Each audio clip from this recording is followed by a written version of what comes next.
क्या आप अपने बच्चे के कमरे में बेबी मॉनिटर रखते हैं ताकि आपको उसकी हर सांस का पता चल सके? सोचिए, एक रात आपको मॉनिटर से आवाज आए और वो आवाज आपकी नहीं, आपके घर की नहीं, किसी और की हो। एक ऐसी आवाज जो आपके सबसे सुरक्षित पनाहगाह को, आपके बच्चे के कमरे को एक डरावने रहस्य में बदल दे। यह सिर्फ एक कहानी नहीं, यह एक चेतावनी है उन सभी नए माता-पिता और तकनीक उपयोगकर्ताओं के लिए जो सोचते हैं कि वे अपने घर में पूरी तरह सुरक्षित हैं। यह कहानी यूके के एक छोटे से गांव चिलिंगवर्थ की है, जहां एक बेबी मॉनिटर ने एक मां बाप को उनकी जिंदगी का सबसे बड़ा डर दिखा दिया। यह एक ऐसी घटना है जो आपको सोचने पर मजबूर कर देगी कि क्या आधुनिक तकनीक हमें सुरक्षा देती है या हमें एक अदृश्य खतरे के सामने और भी ज्यादा असुरक्षित बना देती है। क्या आप तैयार हैं इस रहस्यमय और डरावनी यात्रा पर जाने के लिए? एम्मा और डेविड अपनी 6 महीने की बेटी लिली को सुलाकर नीचे लिविंग रूम में बैठे थे। दिन भर की थकान के बाद यह उनके लिए सुकून के कुछ पल थे।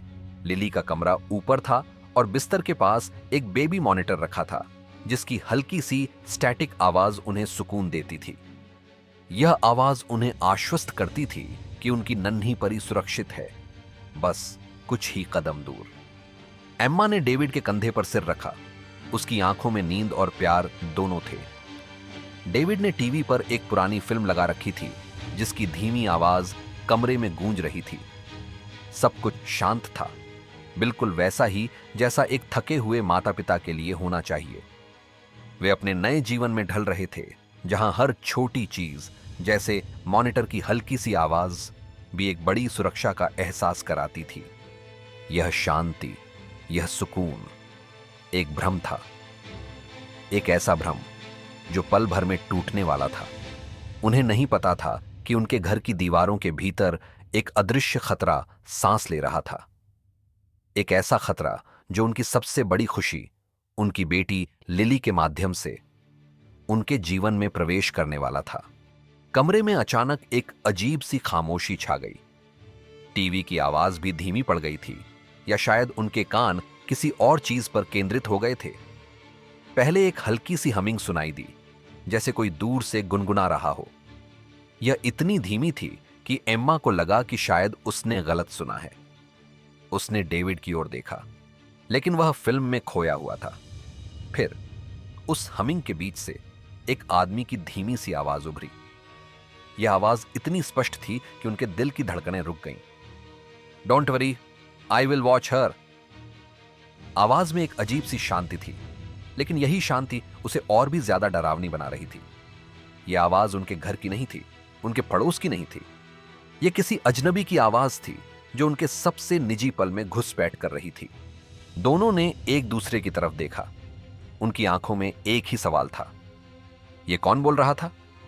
डेविड ने तुरंत टीवी बंद किया और कमरे में सन्नाटा छा गया। मॉनिटर से अब कोई आवाज नहीं आ रही थी, सिर्फ हल्की स्टैटिक। क्या यह कोई मजाक था, कोई तकनीकी खराबी? लेकिन आवाज इतनी स्पष्ट थी, इतनी वास्तविक। उनके मन में डर की एक ठंडी लहर दौड़ गई। वे दौड़कर लिली के कमरे में गए। उनके कदम तेजी से सीढ़ियों पर चढ़ रहे थे। हर कदम के साथ डर बढ़ता जा रहा था। कमरे का दरवाजा खुला था और अंदर लिली अपने पालने में शांति से सो रही थी। बच्ची ठीक थी, सांस ले रही थी। उसकी छोटी छाती धीरे धीरे ऊपर नीचे हो रही थी। कमरा बंद था, खिड़कियां बंद थीं, कोई नहीं था। उन्होंने हर कोने में देखा, अलमारी खोली, बिस्तर के नीचे झांका, लेकिन वहां कोई नहीं था। राहत की सांस लेते हुए वे नीचे आए, लेकिन उनके मन में अभी भी एक अजीब सी बेचैनी थी। डेविड ने मॉनिटर को उठाया, उसे ध्यान से देखा। क्या यह खराब हो गया था? उसने उसे फिर से ऑन किया और जैसे ही उसने बटन दबाया, आवाज वापस आई, इस बार और भी स्पष्ट और भी करीब। She is beautiful just like her mother. आवाज में एक अजीब सी प्रशंसा थी जो उनके रोंगटे खड़े कर गई। यह आवाज उन्हें जानती थी। यह आवाज एम्मा को जानती थी। उस रात के बाद उनकी जिंदगी बदल गई। अगली कुछ रातों में वो आवाज रोज आती, कभी आधी रात को, कभी सुबह के शुरुआती घंटों में। कभी वह आवाज लिली के लिए लोरी गाती, एक अजीब बेसुरी धुन में। कभी वह धीमी डरावनी हंसी में बदल जाती जो उनके कानों में गूंजती रहती, और कभी कभी वह आवाज सीधे उनसे बात करती, एक चेतावनी की तरह। You shouldn't leave her alone at night, not with me here. Emma और डेविड की नींद हराम हो गई थी। हर रात वे मॉनिटर पर नजर गड़ाए रहते, डरते हुए कि कब वह आवाज फिर से सुनाई देगी। उनके रिश्ते में भी तनाव आने लगा था। डेविड तर्कसंगत रहने की कोशिश करता, इसे तकनीकी खराबी या किसी शरारती पड़ोसी का काम बताता, लेकिन एम्मा जानती थी यह कुछ और था। यह आवाज उनका नाम ले चुकी थी। Emma, you should be asleep too. यह आवाज उसे जानती थी, उसके सोने के समय को जानती थी। यह आवाज उनके घर के अंदर थी, उनके जीवन के हर पहलू में घुसपैठ कर रही थी। उन्होंने पुलिस बुलाई। 2 पुलिस अधिकारी आए। उन्होंने उनकी बात सुनी, लेकिन उनकी आंखों में संदेह साफ झलक रहा था। उन्होंने कहा, शायद फ्रीक्वेंसी क्रॉस हो गई है। यह एक आम समस्या है, खासकर पुराने बेबी मॉनिटर में। उन्होंने उन्हें मॉनिटर बदलने की सलाह दी और कुछ देर बाद चले गए। एम्मा और डेविड को लगा जैसे उनकी बात पर किसी ने विश्वास ही नहीं किया। वे अकेले थे इस अदृश्य खतरे का सामना करने के लिए।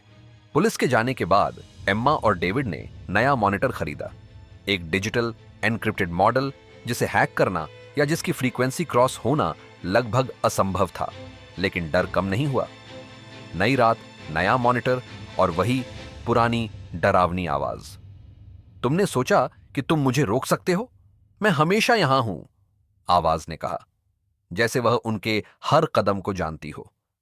यह सिर्फ एक तकनीकी खराबी नहीं थी, यह कुछ और था, कुछ ज्यादा भयावह।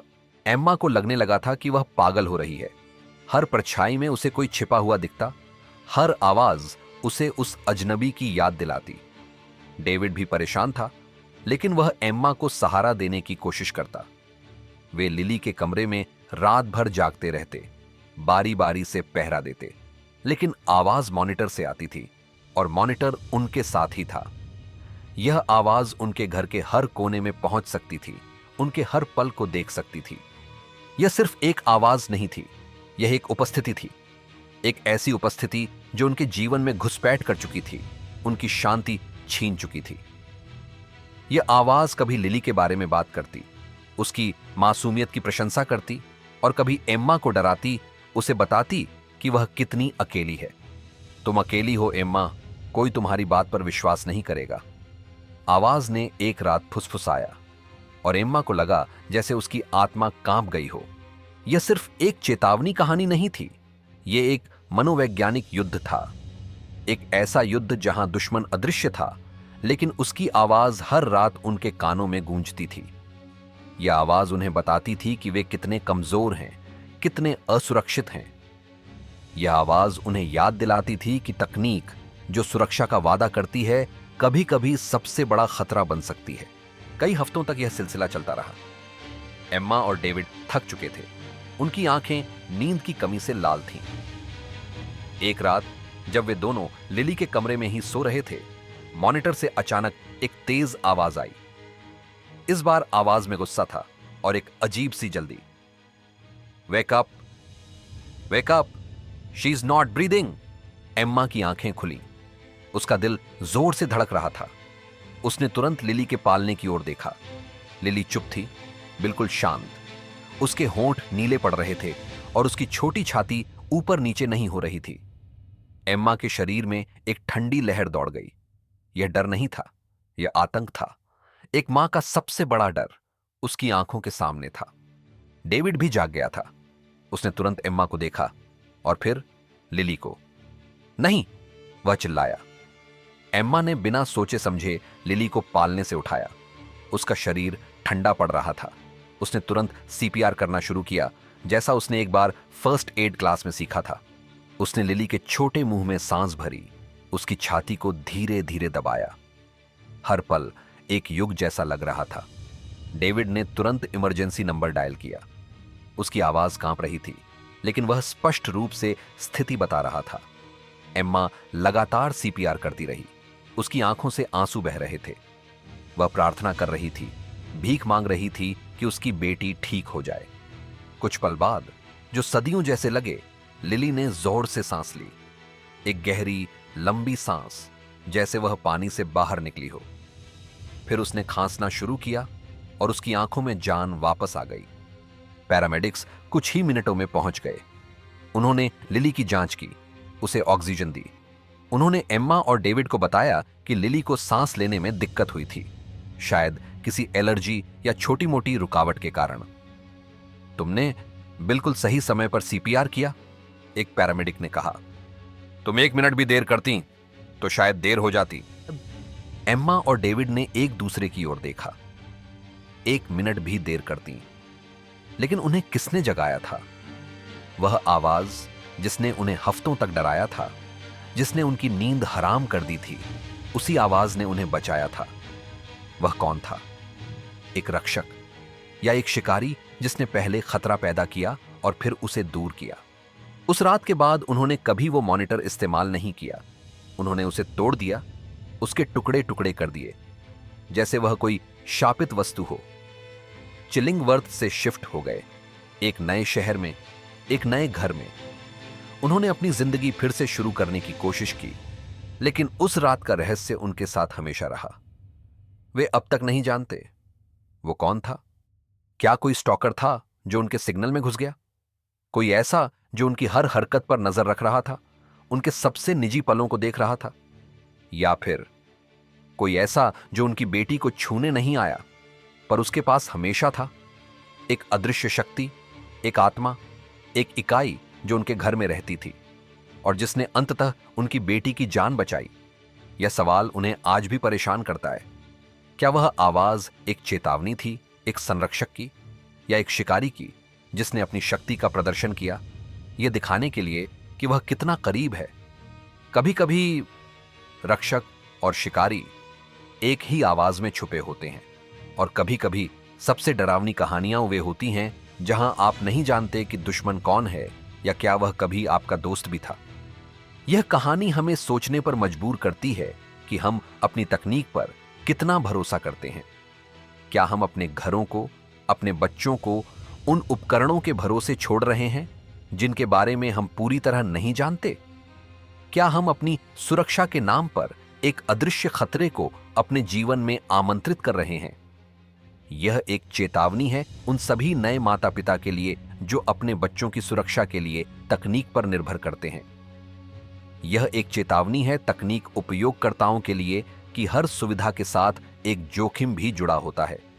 और यह एक डरावनी कहानी है उन सभी डरावनी प्रशंसकों और युवा वयस्कों के लिए जो रहस्य और अनजाने के रोमांच का आनंद लेते हैं।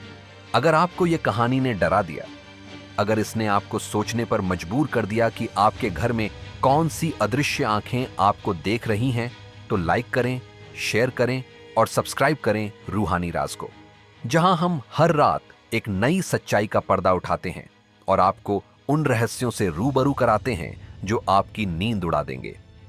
अपनी कहानियां और अनुभव कमेंट्स में साझा करें। क्या आपके साथ भी कभी ऐसा कुछ हुआ है? हम जानना चाहते हैं।